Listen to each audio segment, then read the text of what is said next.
अबे मुंशी बोलना, जोश ठंडा हो गया क्या? फिल्म है तो ये लोग कुछ भी दिखाएगा, कुछ भी। अगर मैं ऐसे लॉयर मेरी ऑपोजिट पार्टी के लॉयर को अक्षय कुमार की तरह ऐसे थप्पड़ मारता तो आप सबको पता है कि क्या होता, मेरे खिलाफ क्या एक्शन लिया जाता। इसके साथ साथ सोचो ऐसा होता है कि उसी कोर्ट में अगर मैं कोर्ट में जो जज है उसको मैं बग देता हूँ तो मेरे खिलाफ क्या एक्शन लिया जाता है। उसके साथ साथ जो विटनेस कोर्ट में आया है मैं उसको बुलाता हूँ और मैं उसको डराता हूँ, अगर तूने कुछ भी सच सच कहा तो मैं तुझे बाद में देख लूंगा। अगर मैं ऐसा कांड करता हूँ तो मेरे खिलाफ क्या एक्शन लिया जाएगा। इसके साथ साथ कोर्ट में अगर कोई लीगल प्रोसीडिंग चल रहा है जहां पर मेरा इंटरफेयर करने का कोई राइट नहीं है लेकिन मैं इंटरफेयर कर जाता हूँ, जिसके कारण कोर्ट का जो डेकोरम है वो डिस्टर्ब हो जाता है, तो मेरे खिलाफ तो एक्शन लिया जाएगा। सभी लोग आज के हमारे इस वीडियो में, हमारे इस सेगमेंट में जिसका नाम है फिल्म से लॉ सीखो, इसमें हम लोग जानने वाले हैं कि ऐसा एस्पेक्ट के बारे में जिसका नाम है कॉन्टेम्प्ट ऑफ कोर्ट। वैसे भी लोग आप सबको पता होगा कि अगर आप कोर्ट में कुछ ऐसा कांड करते हो जिसके कारण आप कोर्ट में शो कर रहे हो कि आप कोर्ट के लीगल प्रोसीडिंग को डिसरिस्पेक्ट कर रहे हो, आप नहीं मान रहे हो कोर्ट के कुछ ऑर्डर, कोर्ट के डिकोरम को आप डिस्टर्ब कर रहे हो, तो आपके खिलाफ कॉन्टेम्प्ट ऑफ कोर्ट करने के कारण एक्शन लिया जाएगा। वैसे भी लोग अगर आपको नहीं पता तो कॉन्टेम्प्ट ऑफ कोर्ट मेनली दो टाइप का होता है, एक है सिविल कॉन्टेम्प्ट और एक है क्रिमिनल कॉन्टेम्प्ट। लोग इस वीडियो में हम लोग जानने वाले हैं कि कौन से ऐसे कांड अगर आप उसको कोर्ट में करते भी हो जिसके कारण कोर्ट के प्रोसीडिंग डिस्टर्ब भी होता है तो भी आपके खिलाफ कॉन्टेम्प्ट ऑफ कोर्ट के चार्जेस नहीं लगाए जाएगा। तो वे लोग अब सवाल आता है कि वो कौन है। सबसे पहले हम लोग जान लेते हैं वो दो कॉन्टेम्प्ट के बारे में जिसका नाम है सिविल और क्रिमिनल कॉन्टेम्प्ट। वैसे वे लोग सिविल कॉन्टेम्प्ट उस कॉन्टेम्प्ट को कहा जाता है, सोचो ऐसा होता है कोर्ट द्वारा कुछ जजमेंट दिया जाता है, कुछ डिग्री दिया जाता है, लेकिन आप उस डिग्री को अवॉइड करते हो।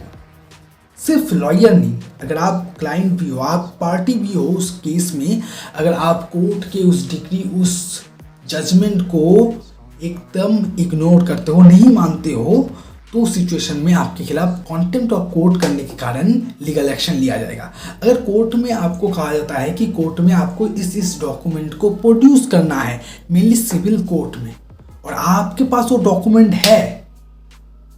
लेकिन आप जानबूझकर उसको कोर्ट में नहीं ला रहे हो, आप चाहते हो कोर्ट के प्रोसीडिंग को थोड़ा बढ़ाने के लिए, मतलब कोर्ट के प्रोसीडिंग थोड़ा लेंदी हो जाए, थोड़ा ज़्यादा दिन के लिए हो जाए, ताकि आपको चांस मिल सके कि आप उस केस में कुछ नया कुछ निकाल सको आपके फायदा के लिए। तो इस सिचुएशन में कोर्ट चाहे तो कॉन्टेम्प्ट ऑफ कोर्ट करने के कारण आपके खिलाफ एक्शन ले सकता है। सो वे लोग इसके साथ साथ जो क्रिमिनल कंटेम्प्ट है वो थोड़ा अलग है। क्रिमिनल कंटेम्प्ट में अगर कोर्ट में आप कुछ ऐसा पब्लिश कर देते हो, चाहे वो बोलकर हो, लिख कर हो, किसी साइन, किसी विजुअल रिप्रेजेंटेशन के द्वारा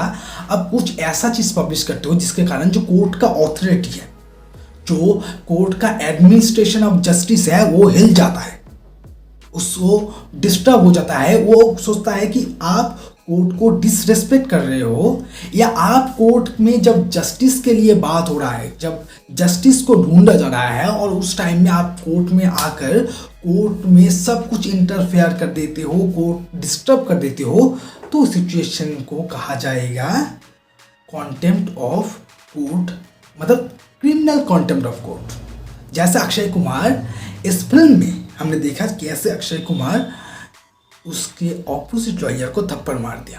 तो इस सिचुएशन में क्या हुआ, इस सिचुएशन में ये हुआ क्रिमिनल कंटेम्प्ट ऑफ कोर्ट। लेकिन फिल्म में क्या कोई एक्शन लिया गया? नहीं एक्शन लिया गया, क्योंकि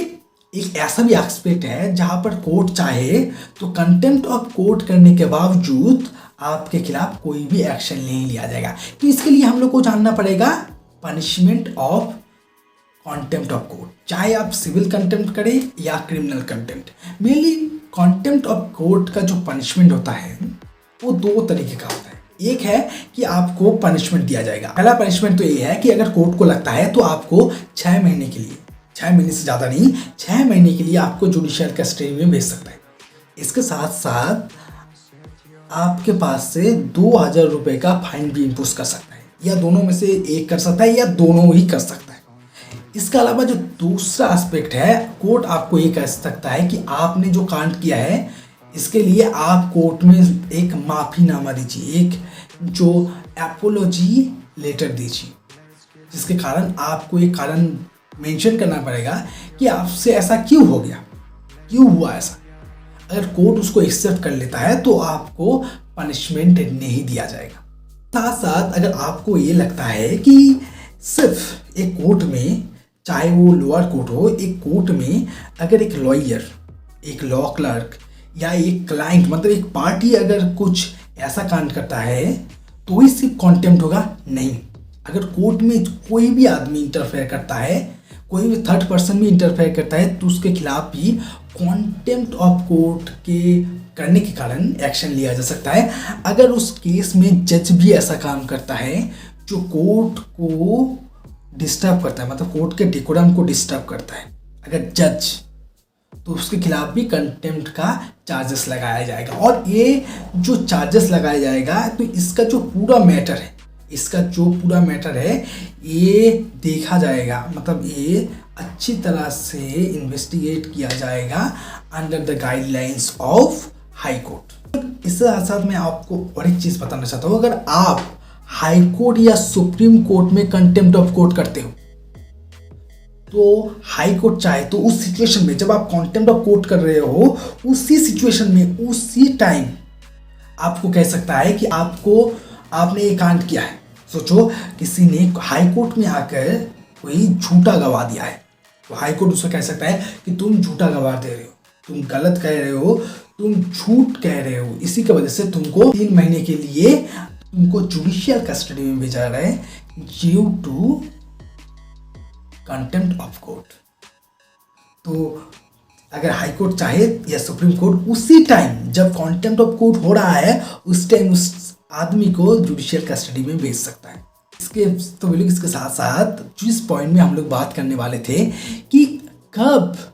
अगर कंटेम्प्ट ऑफ कोर्ट होता है तो कौन कौन से ऐसे सिचुएशन है जहां पर आप अगर कोर्ट के डेकोरम को डिस्टर्ब करते हो, कोर्ट में अगर आप इंटरफेयर करते हो लीगल प्रोसीडिंग में, तो आपके खिलाफ कंटेम्प्ट ऑफ कोर्ट करने के कारण आपके खिलाफ कोई लीगल एक्शन नहीं लिया जाएगा।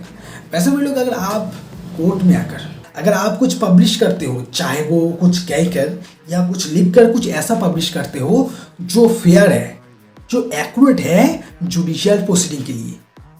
इसके साथ साथ अगर आप कोर्ट में जाकर कुछ ऐसा बात कहते हो जो कोर्ट को लगता है कि आप ये कहकर कोर्ट को डिसरिस्पेक्ट कर रहे हो, लेकिन आप कोर्ट में ये प्रूव कर देते हो कि आप जो कुछ भी कर रहे हो, जो कुछ भी कह रहे हो, वो कर रहे हो on the merit of that case.